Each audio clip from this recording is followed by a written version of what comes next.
بسم الله الرحمن الرحیم. السلام علیکم. کتونکو تاسو ګورئ زموږ سوات او زه افتخار احمد زمان یم. څنګه چې تاسو ته پته ده کتونکو چې په 8 اګست باندې د کم سیلګرۍ سیمې چې دی نو د هغې د دوباره کلاوالو یا د پرانستلو فیصله شوې وه او د هغې وروستو چې دی نو که موږ وګورو په دې 2 هفتو کې چې د هغې اوس 2 هفتې پوره شوې په ګڼ شمېر سره د لکونو په تعداد کې چې دی نو سیلګرو د سوات مخه کړې وه او د سوات چې کوم موټر وی ایکسپریس وی دی د هغې د جوړېدلو وروستو او بیا د ملم جبې او د کالام چې کوم سړکونه دي نو د هغې د تعمیراتو وروستو چې دی په ګڼ تعداد سره سیلګري چې دي دغه ښایسته سیمو ته ورځي د دغه یخ موسم نه خوندونه اخلي که په دې وخت کې د اګست په دې میاشت کې چې کله په ټول ملک کې چې دی نو ګرمي ده او د وطن چې کم نور ښارونه دي کم ګرم ښارونه دي نو هلته کې خلک د ګرمۍ نه سر تندی ټکوي خو سوات چې دی نو په هغې کې یخې هواګانې چلیږي د سوات موسم چې دی هغه ډېر ښکلی دی ښایسته دی په دې وخت کې نن چې دی نو موږ په سرینا هوټل کې ولاړ یو دلته کې د هوټل انډسټري دپاره د ټریننګ سیشن چې دی آغاز شوی دی او د هغې مقصد دا دی چې د ایس او پیز لاندې هوټل چې کوم انډسټري د هغه کولاو کړی شي او دې سره سره کوم چې ریسټورنټس دي چې هغه دغه ایس او پیز چې دی دا فالو کړي د سوات کوم هوټل انډسټري ده د هغې صدر چې دی نو الحاج زاهد خان صاحب هغې زموږ سره دا وخت موجود دي د هغې سره په دې ټول صورتحال باندې خبرې کوو. هغې صاحب دا راته ووایه چې کله نه چې دا سیزن چې دی خو ټول په لاکډاون کې تیر شو 2 هفتې وشوې چې د باقاعده چې دی نو سیاحتي یا سیلګري سیمې چې دی هغه کلاو کړی شوي دي هوټل انډسټري چې دا هغه څومره ایس او پیز فالو کوي تاسو مخکې هم دا ویلو چې دغه ایس او پیز به موږ فالو کوو خو هوټل چې دی انډسټري هغه کلاو کړی شي تاسو دې ټول صورتحال ته څه نظر کوئ؟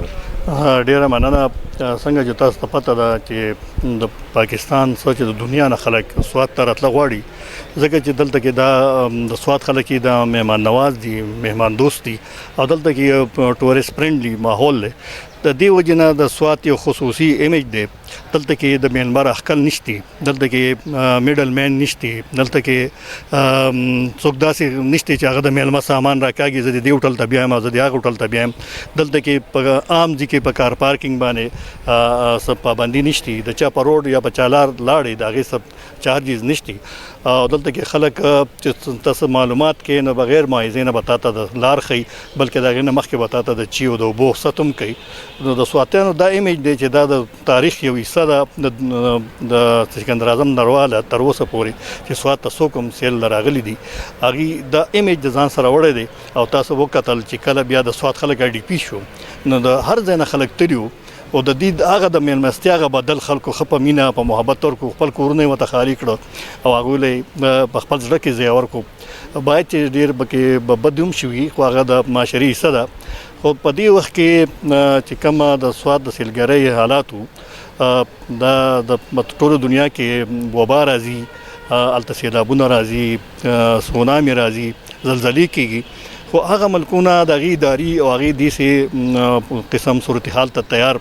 وي او د خپل دغه صورتحال د مقابلې لپاره د هغې ادارې فعاله وي خو د بدقسمتۍ نه زمونږ په پاکستان کې په نوم خو ادارې شته خو د هغې د داسې صورتحال لپاره د تېرولو تیاري نه وي څه پلانینګ یې نه وي چې یاره موږ باندې داسې څه مصیبت راشي چې په دې وخت کې به موږ څه کوو همدغه وجه نه چې چونکې زمونږ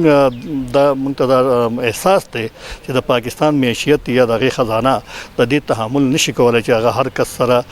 په پوري طور امداد وکړي او د هغې د رزق بندوبست وکړي خو بیا هم په دې صورتحال کې به مقابله کول غوښته چې یاره دا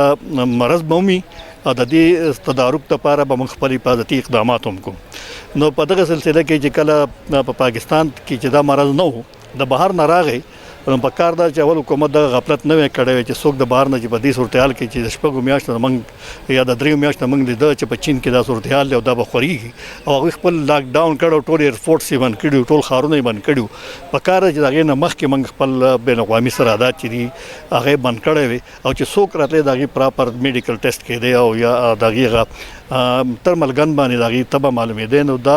چې کم بیمار وی د هغه به علاج دپاره تلو او چې کم جوړ هغه به راتله. نو دغه غفلت اول نه وشو. بیا دغه شان که په سوات کې موږ وګورو نو په سوات کې چې کله دا خبر راغی چې یاره په ملک کې دا وبا خورېږي، موږ ضلعي انتظامیې ته خواست وکړو چې یاره تاسو ضلعي کم انټري پوینټس چې دي په دې باندې تاسو میډیکل ټیم کینئ او چې څوک د بهر نه راځي هغه چیک کوئ چې بچا کې سپټم دغه اثرات دي چې د هغو به پته لګي او دغه خلک به سوات نه راپرېږدي او د هغې به کرنټین ته بیایي. موږ له 15 هوټلې د کرنټین دپاره هم ورکړي چې یاره که خلک تاسو سره زیات هم شي نو تاسو که هسپتال کې ځای نه وي نو زموږ دغه 15 هوټلې هم تاسو د دې کرنټین دپاره استعمالولی شي. نو د دې هر څه باوجود هغه غفلت وشو. هغې دا په ایزي واغستل چې یاره څوک به نه راځي. بیا څوک د عمرو نه رالو، څوک د یورپ نه رالو، څوک د میډل ایسټ نه رالو. د هغې پراپر چیکینګ په اولنۍ کې ونه شو. د هغې د وجې نه په سوات کې هم دا وبا ډېر په تیزۍ سره خوره شوه. ځکه چې زموږ د پښتنو روایت دی چې موږ ځو نو سړي سره غاړه غاړه کېږو، نږدې ورځو، لاس میلاو. نو دا سوشل ډیسټینیشن دا په کار نو دا په ابتدا کې ونه شو. نو دغې وجې نه دلته کې هغه وبا خوره شوه. د بدمرغۍ نه ما ډي سي ته ویلو چې یاره که تاسو لاکډاون چې کم کوئ نو دا مکمل لاکډاون وکړئ. ځکه چې که تاسو میاشت یا 15 ورځې مکمل هوټلې بند کړئ، کاروبار بند کړئ او ټول تګ راتګ بند کړئ نو د دې سره به دا وبا خوره نه شي. او که تاسو دا معمولي لاکډاون کوئ یا بازار نن کولاو که نن بند که نو د دې سره به دا وبا خوره شي. خو هغې هغه خبره وانه غسته او د هغې د وجې نه هغه وبا په سوات کې هم خوره شوه. موږ د مارچ نه د 3 مارچ زموږ د ډي سره میټینګ شو. د هغې نه بعد زموږ هوټلې رسټورنټ ټولې موږ بند کړي. بیا د 15 ورځو پورې بیا د میاشتې پورې بیا دا امید راتو چې یاره کم از کم په جون کې به زموږ د هوټلې چې دلته کې به ګرمي زیاته شي او د دې مرض د خورېدو هغه امکان به کم شي. خو د هغې باوجود حکومت بلکې وزیر اعظم اعلان وکړو چې یاره موږ کم ټورسټ ایریا دي، سیزنل ایریا، هیل سټیشن چې دي دا موږ کولاو او هغې صوبو ته هدایت وکړو چې یاره تاسو د خپل سیاحتي علاقې چې دا کولاو کوي. خو صوبه هم زړه ونه کړی شو. هغه په ایسوپیز به یې جوړول، مرکز ته به یې لېږل، مرکز به بیا واپس را لېږل چې په هغې کې بیا هم 2 میاشتې واغستې. بیا زموږ د ډېر زیات پرشر اچولو زموږ سره بیا د مري، کاغان، ناران، ګلیاتو او د سوات د د دیر کمراټ خلک مرګري شو. موږ په حکومت زور راوستو نو هغې هوټلې او دا کولاو کړي.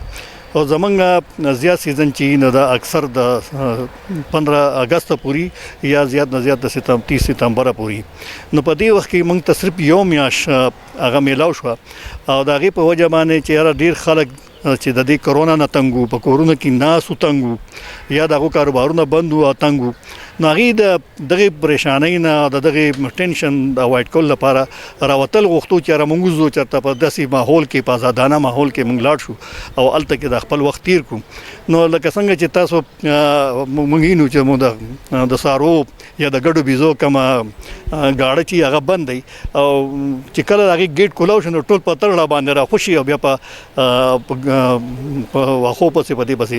بیا غرونو ته او دې ته منډې وهي. دغه شان دغه وږي خلک، دغه تږي خلک چې یاره موږ به کله د دې کور نه وځو او د خپلې پریشانۍ به لږ او ختمو نو هغې په جمع باندې حالانکې چې د 15 اګست نه وروسته زموږ هغه سیاحتي سیزن ختمېدو والی هغې بیا هم اوس چې د محرم پکې هم راغی نو چونکې په ښکته علاقو کې د محرم جلوسونه ماتمونه او هلته کې بیا د فساد هم خطرې نو خلکو د هغې نه د بچ کېدو دپاره هم په هغې وجه باندې دې پر امن علاقو ته رالو چې دلته کې خلک میلمه دوست هم دی او د میلمه قدر هم کوي. هغه دلته رالو او ډېر په تیزۍ سره رالو چې موږ د هغې د هینډل کولو ته هم تیار نه وو. ځکه چې څو پیرې اعلان وشو چې وزیر اعظم اعلان وکړو چې هوټل به کولاوي نو خلکو بیا رالو ریپیر یې وکړو، نوکران یې ونیو، سوداګانې یې وکړې او بیا هوټل کولاو نه شو 2 میاشتې پورې. خلک مایوسه شو چې یاره کني حکومت څه کال هوټل نه کولاوي. نو په دې وخت کې بیا خلکو هغه هوټل تقریبا بند کړي وي،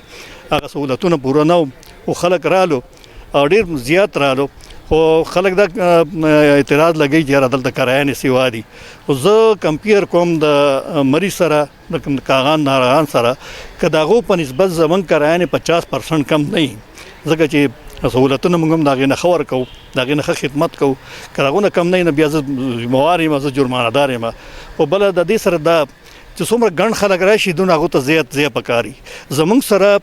پر نایټ د 40,000 کسانو د اوسېدو سهولت دی او چې په ما باندې 1 لک خلک راشي او ما اکاموډیټ کا او زه په یو کمره کې د 2 کسانو په ځای باندې 15 او 10 کسان راچوم نو مال به 1500 روپۍ کس هم نه راکوي 1000 روپۍ کس هم نه راکوي دی اوبه استعمالوي دی واشروم استعمالوي ایون که تاسو چېرته ټایلټ ته لاړ شئ نو هغه ټایلټ والا ستانه 100 روپۍ د یو پیره د تلو والي نو چې دا کس صحابه 24 غنټې دلته د 2-3 پیرې د واشروم نه استعمالوي نو دا صفایان بیا څوک کوي آیا په دې کې به ایسوپیز بیا موږ څنګه پالو کوو موږ خو کوشش کړی موږ د دې نه مخکې 2 میاشتې مخکې د ټولو والا میټینګ په هر ځای کې کړي دي او هغوی په دې ایسوپیز باندې اویر کړي دي چې یاره دلته کې به ایسوپیز تاسو پالو کوئ خو دا د عجیبه خبره ده چې کومه اداره د ټول نه زیات محفوظ وه لکه هوټل ځکه چې هوټل کې روزانه سپری کېږي په کمرو کې چې استعمال شي پرشونه انځای کېږي په پرنال باندې واشروم یې پاکېږي دغه شان بیډ شیټ یې روزانه بدلېږي چې یوز شي یعنی که میلمه راشي او دغه خوښه نه وي چې یاره د بیډ شیټ کې به کېدای شي نه بدل شي نو هغه د خپل شک د وجې نه مو راشه ماته د بیډ شیټ دوباره بدل کړه موږ ورته دوباره بدلو میلمه له تولیه صابون جدا جدا ورکو او بیا پوره خیال ساتو ځکه چې هوټل چې دی ته هاسپټیلیټي وایي یو خو د مهمان نوازۍ هغه تاثر ته راځي خو بلکې دا د هسپتال نه راوته یو لفظ دی چې دلته کې څوک راشي نو هغه ستړی ستومانه د خپل کاروبارونو نه د خپل نوکرونو نه د خپل مزدورونو او هغه لږ آرام کول غواړي نو موږ د خلک وایي د ګرجې ماحول موږ ګرجې ماحول نه ورکوو موږ له ډیفرنټ ماحول ورکوو موږ له هغې نه ښه ماحول ورکوو چې یو سړي تپوس هم نه یې کړی څه ضرورت یې هم نه موږ راځو بار د څه خو په کار نه دي تاسو د اوبه راوړو تاسو د چای راوړو یعنې دا خو په کور کې هم چا څوک د چا نه تپوس نه کوي خو زموږ هغه دغه دی چې یاره موږ یو میلمه دلته راغلی چې هغه ته ښه سهولت میلاو شي او د هغه عزت وشي د هغه احترام وشي او هغه له موږ ډېر ښه ماحول ورکړو او هغه د دې ځای نه مطمئنه لاړ شي او بیا زموږ دا مارکیټینګ وشي ځکه چې دا مارکیټینګ دا نه چې زه غټ غټ بورډونه ولګوم زه اشتهارات په ټي وي ورکړم زه پلانې ورکړم خو چې یو سړی دلته راشي هغه ته هغه سهولت نه میلاویږي چې کوم چې زه ورته وایم نو چې موږ دلته کوشش کوو چې یاره موږ د دغې بیل بورډس په ځای د دغې اشتهاراتو په ځای دلته موږ دله ښه سهولت ورکړو دلته ښه خدمت وکړو دله ښه سروس ورکړو دلته ښه سهولیات مهیا کړو نو دا زموږ مارکیټینګ دی چې واپس ځي نو دی به خلکو ته وایي چې یاره زه پلاني ځای ته تللی یا پلاني هوټل ته تللی وم او هلته ما ته ډېر ښه سهولیات میلاو شوي وو ډېر ښه ماحول و ډېر ښه باتروم و ځکه چې میلمه کوم ځای کې پاتې کېږي نو هغه د کمرې خیال نه ساتي چې په دې کې فرنیچر د 10,000 دی که د 1 لاک دی یا د دې کمبل نوی دی که زوړ دی هغه دا ګوري چې دی واشروم پاک دی او که نه دی نو چې د کم هوټل واشروم صفایي هغې کې بین نه وي په هغې کې وینټیلیټرز وي په هغې کې نور څه یا موږ به تاسو مخکې کتلي چې دا سینیټایزر چې خلک نن یادوي دا به زموږ په هر یو بیسن باندې پراته وو د به هینډ واش وي چې خلکو په دې باندې لاسونه وینځل دا سینیټایزر موږ د مخکې نه استعمالو اوس نوې طریقه به موږ ته زیات سره دي چې موږ به د میلمه ټمپریچر چیک کوو د هغې دپاره هم ما بندوبست کړی دی ما آرډر ورکړی دی 50 دانې ما ته اوس راغلي دي په 3,000 روپۍ باندې موږ هر یو هوټل ته ورکوو چې ډېر په اسانه باندې خلکو په 15,000 په 10,000 په دې باندې اخیستي دي هغه شی ورته موږ نن په 3,000 روپۍ باندې کور ته راوړو طالبه چې دی خوښ کړي او په استعمال کې پیسې به ورکوي نو دغه سهولیت موږ راوستو اوس زیات به سره شي چې ماسک به موږ لګو ګلوز به اچو او چې میلمه راځي چې ما ماسک اچولی زه میلمه ته یم چې ته هم ماسک واچوه نو هغه به دغه ماحول نه متاثر کېږي او هغه به خامخا ماسک اچي چې دا زما د حفاظت لپاره دي لګیا دي او زما خیال ساتي نو هغې به په هغې باندې اطمینان راځي او دا به یو بل یو مارکیټینګ زموږ جوړېږي